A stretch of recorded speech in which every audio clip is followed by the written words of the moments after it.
Hey guys. All right, so today I'm going to read Uncontrolled to you. Donovan Curtis, IQ 112. I leapt up out of my seat, fists punching at the air. Yeah, go Tin Man! At that, I was several seconds behind the Daniels, who were whooping and high-fiving like madmen, drawing annoyed looks from the spectators around them. Even Katie, who was not much of an athlete these days, was on her feet cheering. I couldn't help wondering what it must have been like to be in the pit just then. All those guys going nuts as they got ready for the final contest. I could see Oz talking to Abigail, plotting strategy for the battle that lay ahead. She was the driver. Everything depended on her. I knew how it felt when the controller was in your hand. The Daniels were analyzing the upcoming showdown like it was the pitching matchup for Game 7 of the World Series. Obviously, Tin Man is the best robot, Nussbaum expounded. If he wasn't, we wouldn't have won the auto-directed competition. Yeah, but Cold Spring Harbor has been pulling further ahead of us every round, Sanderson worried. If we can't pick up our driving, we're toast. Considering those guys had come to make fun of the parts of the meet that they didn't sleep through, they seemed pretty involved in it now. It took about 20 minutes to set up the grand finale, which involved having the robots place inflated rings of different sizes onto strategically placed pegs. It was the bread and butter of any meet, and we had practiced it endlessly. Each ring carried a different point value. Also, the round would be timed, with bonuses for early completion. It would be tough driving, but there was reason to be hopeful. You had to be constantly aware of what balance of speed and accuracy would get you the most points. A guy like Noah could spit out calculations like that faster than a computer. A tense silence fell in the auditorium as the four robots were moved into their positions on the floor. Standing beside Cold Spring Harbor's gleaming Potzilla, poor Tin Man looked like a soapbox racer next to an Indy car. Albert Einstein's banana barely reached the lowest position of the front-runner's lifting arm. Tin Man versus Potzilla. David versus Goliath. The whistle blew and they were off. Chloe slipped a green ring around one of Tin Man's lifting forks, and our robot started across the course. The four competitors placed their first rings successfully, but Abercrombie Prep was beginning to fall behind as they came back for more. "Let's go, Tin Man," barked Sanderson. "You can do it, dude," Nussbaum added. I held my breath when I saw the next ring. It was one of the black ones. Small ring, small hole. Harder to handle, but it was the highest point value. Orchard Park wasted precious seconds tightening a loose wheel. Tin Man lumbered back toward the pegs. The lift mechanism rose almost to its apex. It was going to be tricky. One false move, and that ring would hit the floor, taking the Academy's hopes with it. The tiny ring found its place. The auditorium burst into applause, and Tin Man swung around for the next pass.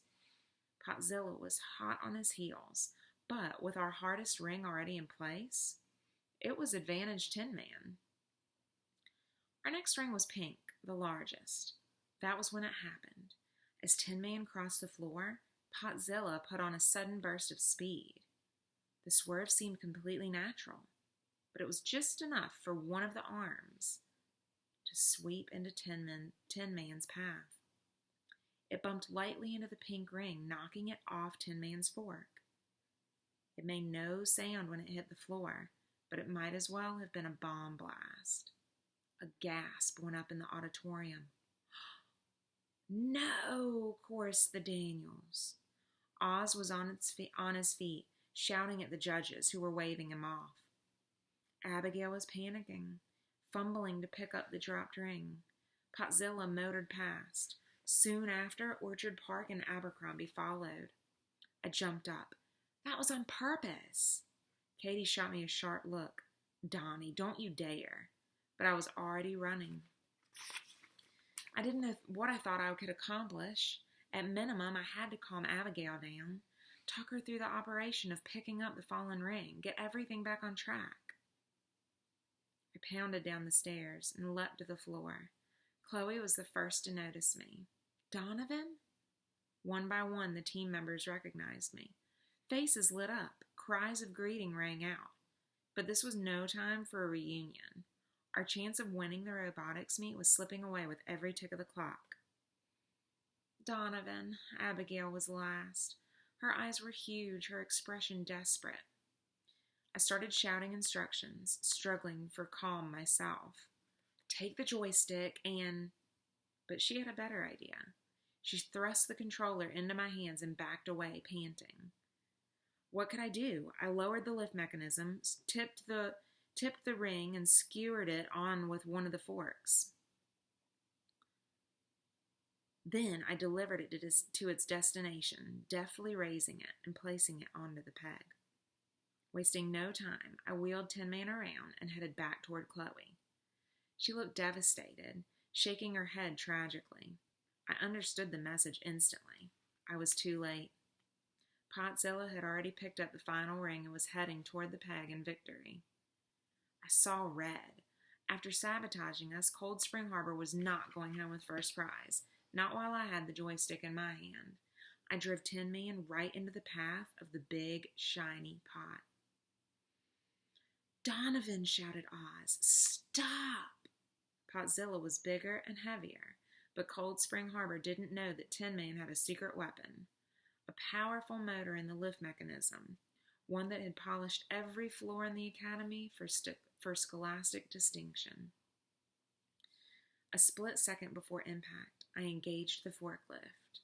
Tin Man picked up Potzilla boldly, the larger robot's machinum wheels spinning without traction. Absolute pandemonium broke out. The Cold Spring Harbor kids were screaming, but my team was matching them in volume. The head judge was blowing his whistle, but it could not be heard over the general din. Neither could Schultz, who was shouting at me from behind Chloe.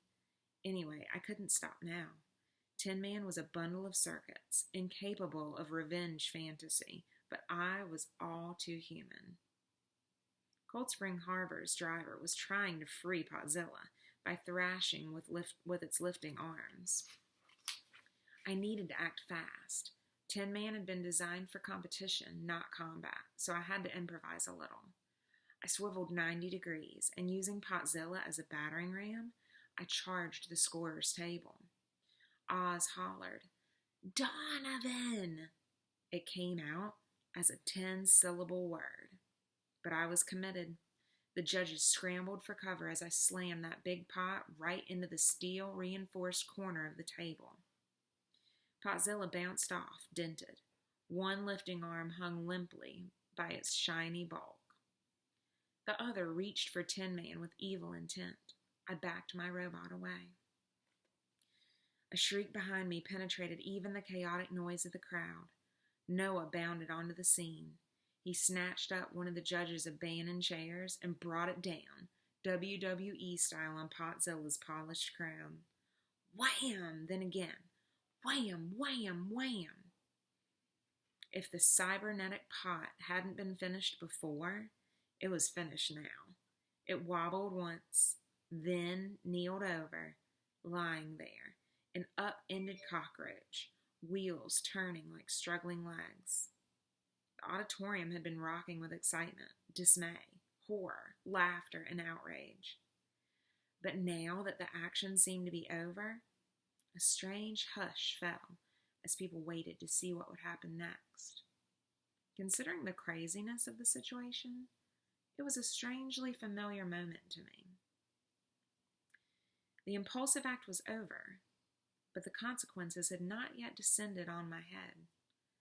It was as if time had ground to a halt and we were all frozen there.